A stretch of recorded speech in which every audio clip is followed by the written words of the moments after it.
I entitled my first talk, The Terrible Truth, and this second one is entitled The Message. I look upon suffering as one of God's ways of getting our attention. In fact, C.S. Lewis calls pain God's megaphone. He said, God speaks to us in our conscience. I think I've got that wrong. C.S. Lewis said, God whispers to us in our conscience, speaks to us in our joys, and shouts to us in our pain. Pain is God's megaphone. And I'd like for us to think about some of the things which God needs to say to us, that he needs to get our attention for, first of all. And it's interesting to me, it's of great significance, I think, that as far as we know, the oldest book in the Bible, the book of Job, is the one that deals most specifically and head-on with the subject of suffering. You remember that Job was called a blameless man, that righteous man. God himself said that Job was a blameless man, and if the morality of those days was that a good man would be blessed and an evil man would be punished, then Job's experience seemed to turn that completely upside down. And Job lost everything. You remember that there was a drama that went on behind the scenes that, as far as we know, Job was never given a clue about, where Satan challenged God in heaven, and he said, of course Job trusts you, but does he trust you for nothing? Try taking away all those blessings and then see where Job's faith goes. And God accepted Satan's challenge, and here we have a mystery which we cannot begin to explain. In fact, it was God who called Satan's attention to that individual Job, and he gave Satan permission to take things away from Job.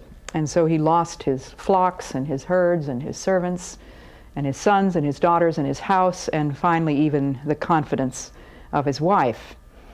And as he sat on his ash heap, and his health had been touched by that time, and he was scraping himself with potsherds and in utter anguish and misery, he kept silence for 7 days as his friends, as they were called, sat there and looked at him and apparently didn't say anything either for 7 days. And when Job finally broke silence, he howled his complaints at God. We hear Job called a patient man, but if you read the book of Job, you won't really find a lot of evidence that he was patient, but he never doubted that God existed. And he said some of the very worst things that could possibly be said about God. And isn't it interesting that the Spirit of God preserved those things for you and me? God is big enough to take anything that we can dish out to him, and he even saw to it that Job's howls and complaints were preserved in black and white for our instruction. So never hesitate to say what you really feel to God, because remember that God knows what you think before you know, and certainly knows what you're going to say before you even think it. So for some samples of these dreadful things that this patient man Job said to God, how about Job chapter 3, verses 11, 19, and 20, where he says, "Why was I not stillborn? Why did I not die when I came out of the womb? Why should the sufferer be born to see the light? Why is life given to men who find it so bitter?" You see Job here dialoguing with God. There is no question in Job's mind throughout this entire book of the existence of God. He knows that it is God with whom he has to deal. Somebody is behind all this, he's saying. And the question why presupposes that there is reason, that there is a mind behind all that may appear to be mindless suffering. We would never ask the question why if we really believed that the whole of the universe was an accident and that you and I are completely at the mercy of chance.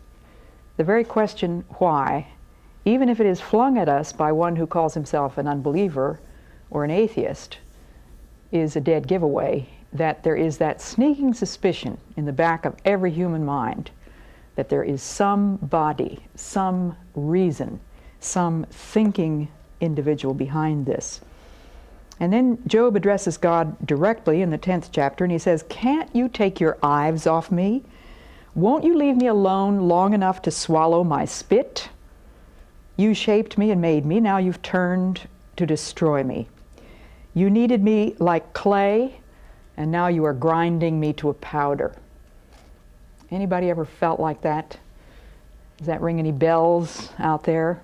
God is grinding me to a powder. He doesn't give me a chance to swallow my spit. And then, of course, his friends, who are very orthodox, they never say a word that is not theologically sound, they begin to accuse him of foolish notions, a belly full of wind, they say. Job is utterly lacking in the fear of God, and he is pitting himself against the Almighty, charging him head down like an angry bull. And then Job calls Eliphaz a windbag. This is, the pot calling the kettle black. But his friends and enemies, he says, can't hold a candle to God, who has, quote, "set upon me and mauled me, seized me by the neck and worried me. He set me up as his target. His arrows rained upon me from every side. He is pitiless. He cut deep into my vitals. He spilt my gall on the ground." Now, can you top that? Would you dare to say such things aloud? And then Job asks God question after question after question, and at one point he says, if I ask him 1,000 questions, he won't even answer one of them. And he was right. Remember that when God finally breaks his silence, God does not answer a single question. God's response to Job's questions is mystery. In other words, God answers Job's mystery with the mystery of himself. And he starts right in snowing poor Job with questions. Where were you when I laid the foundation of the world? Have you seen the treasures of the snow? Have you walked in the great deep? Do you know where the wild ass gives birth? Have you presided over the doe in labor? And he goes on and on and on, question after question after question. But what he's doing is revealing to Job who he is. And as I said in my first talk, God, through my own troubles and sufferings, has not given me explanations, but he has met me as a person, as an individual. And that's what we need. Who of us in the worst pit that we've ever been in needs anything as much as we need company? Just somebody, perhaps who will sit there in silence, but just be with us. Job never denies God's existence, never imagines that God has nothing to do with his troubles, but has 1,000 questions, and so do we. And let me just tell you a story or two that comes out of my first year as a missionary. I thought of myself as being very well prepared to be a missionary. As I told you, I came from a strong Christian home. My parents had been missionaries themselves, and we had dozens, probably hundreds of missionaries traipsing through our house. We had a guest room which always seemed to be full. We had suitcases bumping up and down the stairs all the time, and we listened from our earliest memories to many, many missionary stories at our own dinner table. And I went to a school for missionaries' children, which was here in Orlando, as a matter of fact. And I heard thousands of missionary talks. I looked at tens of thousands of terribly bad missionary slides. And sort of lived, ate, breathed, drank missionaries, and turned out to be a missionary myself, as were 4 of my other brothers and sisters. There were 6 of us in the family. 5 of us turned out to be missionaries of one sort or another, and the 6th is a professor in Christian colleges.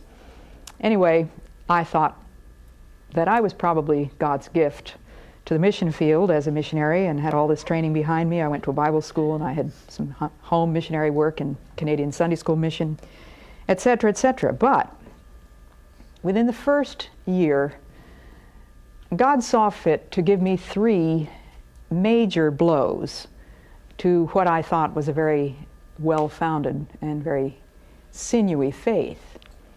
And the first of these was that a man by the name of Macario, who was my informant as I was attempting to learn an unwritten Indian language in the western jungle of Ecuador, the language of the Colorado tribe, a very small tribe who had never had any written language and therefore had none of the Bible in their language. I had prayed that God would give me an informant, someone who would be prepared to sit down with me and go over and over and over what for him was the easiest language in the world, and have the patience to deal with this apparently retarded foreigner. And God answered my prayer by sending me this man by the name of Macario, who was bilingual, which was an enormous advantage. He spoke Spanish and Colorado, and I had had to learn Spanish as the national language of the country. And so we worked together very happily for about 6 weeks or 2 months. I've forgotten exactly what it was. And I was on my knees one morning in my bedroom, as was my habit, reading my Bible and praying, and I happened to be reading in the 3rd chapter, or the 4th chapter of 1 Peter, and these were the words, "Think it not strange concerning the fiery trial that is to try you, as though some strange thing happened. It happens to give you a share in the sufferings of Christ." And at that very point, I heard gunshots. There was nothing unusual about gunshots in that particular clearing of the jungle. We were surrounded by Indians who hunted with guns that they had bought from the white man. And there were white people also in that clearing who hunted as well. So we often heard gunshots, but these particular ones were followed by yelling and screaming and horses galloping and people running and general pandemonium. So I rushed outside to hear that Macario had just been murdered. Now, it would be very nice if I could tell you that I easily found another informant, but the truth was that Macario was literally the only person in the world who was capable of doing the job that he had been doing with me. Nobody else knew both Spanish and Colorado. So I was faced, for the first time in my personal experience, with that awful why. Like Job, I didn't doubt for a second that God was up there and that God knew what he was doing. But I couldn't imagine what he could possibly have in mind. And God's answer to my why was trust me. No explanations, just trust me. That was the message. Now, if I had had a faith which was determined that God had to give me a particular kind of answer to my particular prayers, that faith would have disintegrated. But my faith had to be founded on the character of God himself. And so what looked like a contradiction in terms, God loves me, God lets this awful thing happen to me. What looked like a contradiction in terms, I had to leave in God's hands and say, okay, Lord, I don't understand it, I don't like it, but I only had 2 choices. He is either God or he's not. I am either held in the everlasting arms or I'm at the mercy of chance, and I have to trust him or deny him. Is there any middle ground? I don't think so. And I thought of Daniel in the lion's den. I remember the picture that we had on our wall at home, a painting. When I was a child, I often gazed at that painting, and Daniel is standing in the den of lions. There's a light on his face, and he stands very tall and straight with his hands behind his back. And just very faintly in the dark, you can see these glowing eyes of the hungry lions. And I realized that the painting is telling me that here's a man whose faith rests in the character of God. Now, of course, I wouldn't have put it in those terms as a child, but that picture spoke volumes to me. God was there in the pit. He was not making it unnecessary for Daniel to go into the pit any more than it was unnecessary for Joseph to go into that pit where his jealous brothers threw him, or to be put into prison, as were Paul and Silas and Peter and many other people in Scripture, John the Baptist, who got his head chopped off. It was necessary for Shadrach and Meshach and Abednego to go into the fiery furnace because God had a message, not just for Shadrach, Meshach, and Abednego, but also, you remember, for the king. He said, "Has your God, whom you serve, been able to deliver you?" And you remember his challenge before he threw them into the furnace. Do you think your God can deliver you? And those ringing words of faith. Our God, whom we trust, is able to deliver us. But if not, be it known unto you, O King, that we will not bow down or serve you. But if not. And that is the lesson that has to come to all of us at some point in our lives.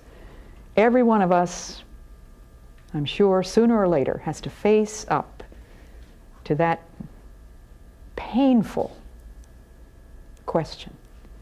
Why? And God is saying, trust me. If your prayers don't get answered the way you thought they were supposed to be, what happens to your faith? The world says God doesn't love you. The Scriptures tell me something very different. Those blesseds of those blesseds of the Beatitudes. Paul's word, "It is my happiness to suffer for you."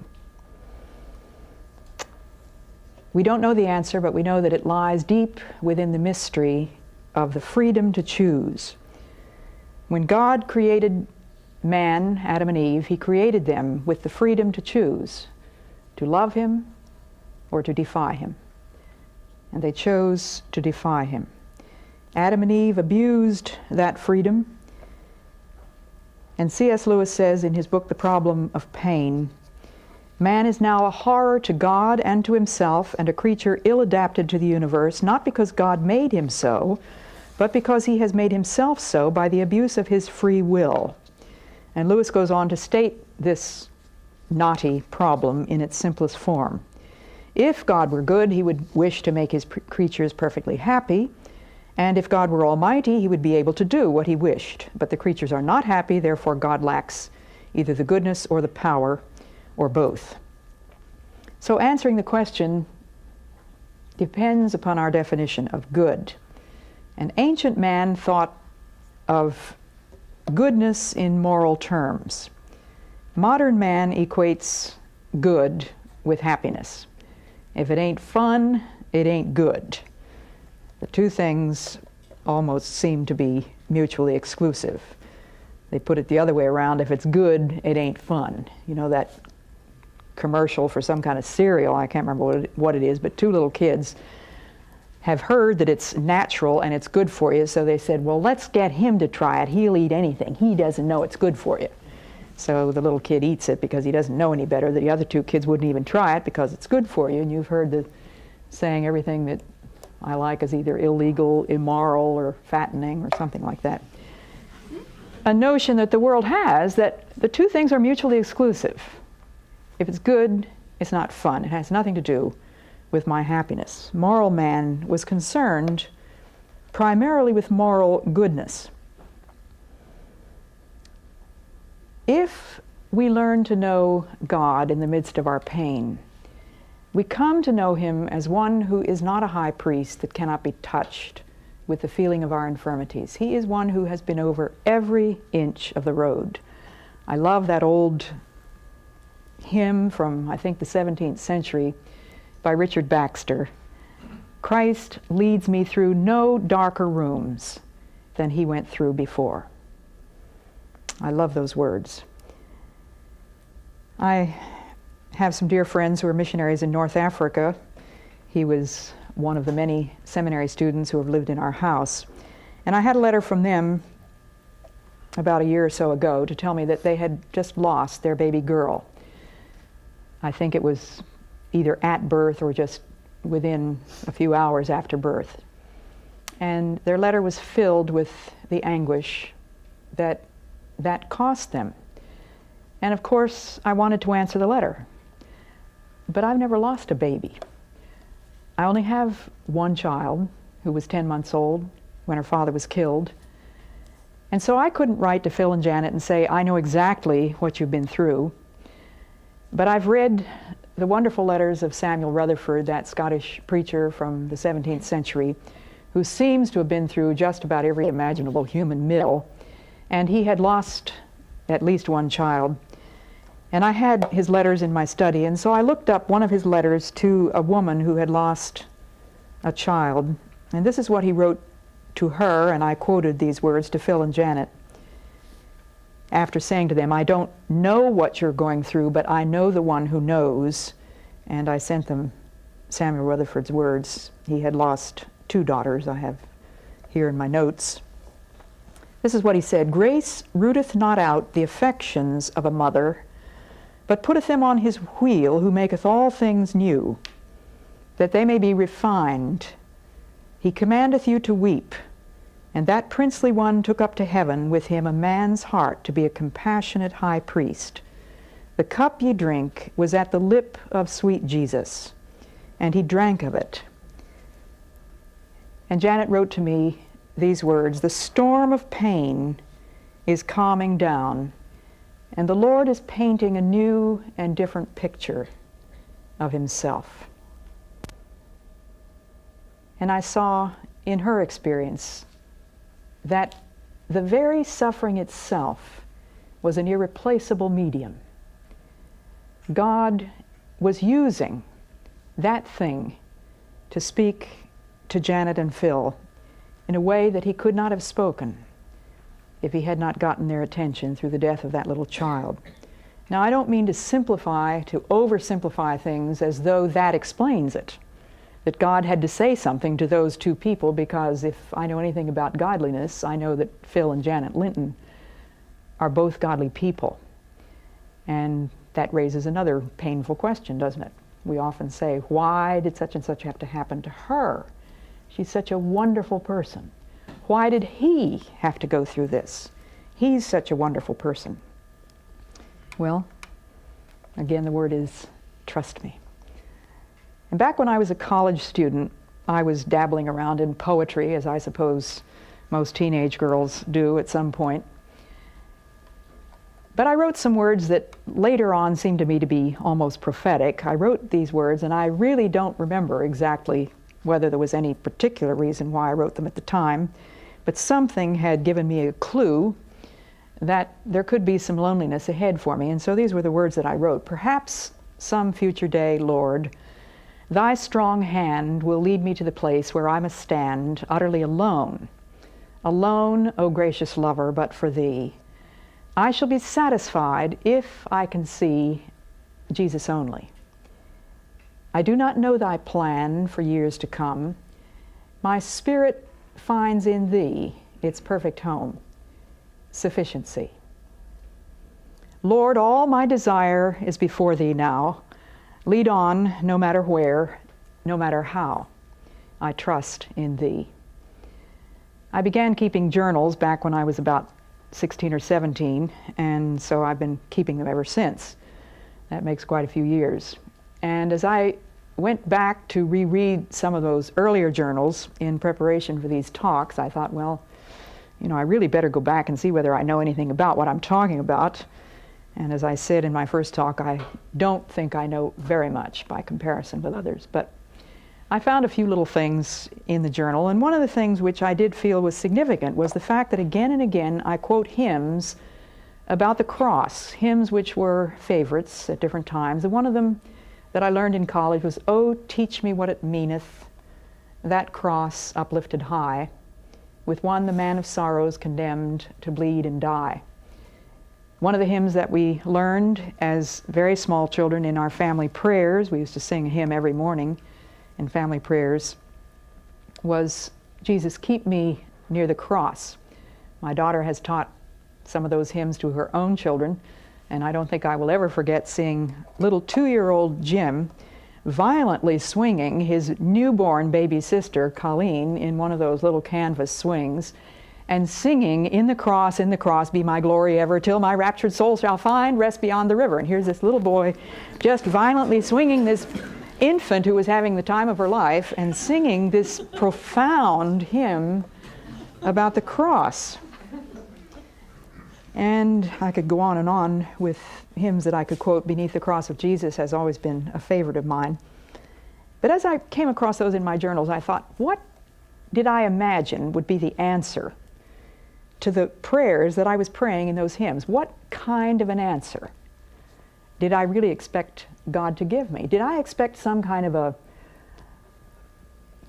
a miraculous revelation, perhaps, some deep, original insight into the meaning of the cross? Did I expect God to make some kind of a spiritual giant out of me so that I would have mysteries at my fingertips that other people didn't know anything about?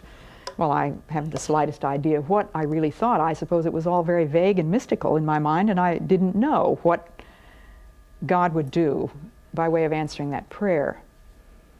But I can look back over these 45 years or so and see that God, in fact, is in the process of answering those prayers. Teach me what it meaneth, that cross uplifted high. What is this great symbol of the Christian faith? It's a symbol of suffering. That is what the Christian faith is about. It deals head-on with this question of suffering, and no other religion in the world does that. Every other religion in some way evades the question. Christianity has at its very heart this question of suffering. It comes, the answer to our prayers, teach me what it meaneth, in the cross be my glory ever, beneath the cross of Jesus. The answer comes not in the form of a revelation or an explanation or a vision, but in the form of a person who comes to you and me in our sorrow, and he says, trust me, walk with me. I have to insert in here another little grandchild story, and you're going to have to bear with me. You know, grandmothers do tell grandchild stories, but they seem so appropriate so often. And in this particular case, my little 4-year-old granddaughter, Christiana, had to be spanked 3 times in one day for the same offense. She had not come running quickly when she was called. And my daughter, like my mother, treated, as my mother treated delayed obedience as disobedience, Valerie tries to do the same thing, and so Christiana was spanked 3 times on that particular Sunday. So Sunday night, when it was time to go to church, and she was called, she came charging out to the car, tears pouring down her face, her arms full of a Bible, a notebook, a pen, 4 years old, mind you. On her way to church, had to have a Bible, notebook, a pen, her barrettes, her necklaces, her bracelets, her hair ribbons, and who knows what else was essential. All this stuff falling out of her arms. She was tripping over things, tears pouring down her face, and she stopped and she said, "Oh, Mama, if only Adam and Eve hadn't sinned." Now that child was suffering because she lives in a fallen world, and you and I live in that same fallen world. We have to look at these awful facts. The fact of sin and suffering and death, the fact that God created a world in which those things were possible, the fact that He does love us, that means He wants nothing less than our perfection and joy, that He gave us the freedom to choose, and that man decided that his own idea of perfection and joy was better than God's, and believed what Satan told him. And therefore sin and suffering entered into the world. And now we're saying, why doesn't God do something about it? And the Christian answer is, He did. He became the victim, the lamb slain from before the foundation of the world. George Herbert, another 17th century poet, wrote this: "Afflictions sorted, anguish of all sizes, fine nets and stratagems to catch us in." And then George MacDonald, a 19th century poet, said this: "Pain with dog and spear hounds false faith from human hearts." Two different expressions of what God is up to. Fine nets and stratagems to catch us in, to give us this message. And as the psalmist said in Psalm 46, though the mountains shake and be carried, though the earth shake and though the mountains be carried into the midst of the sea, God is our refuge. And I speak to you as one who has desperately needed a refuge. And in that same psalm, he says, "Be still." And I'm told that it's legitimate to translate that, "Shut up and know that I am God." That's the message.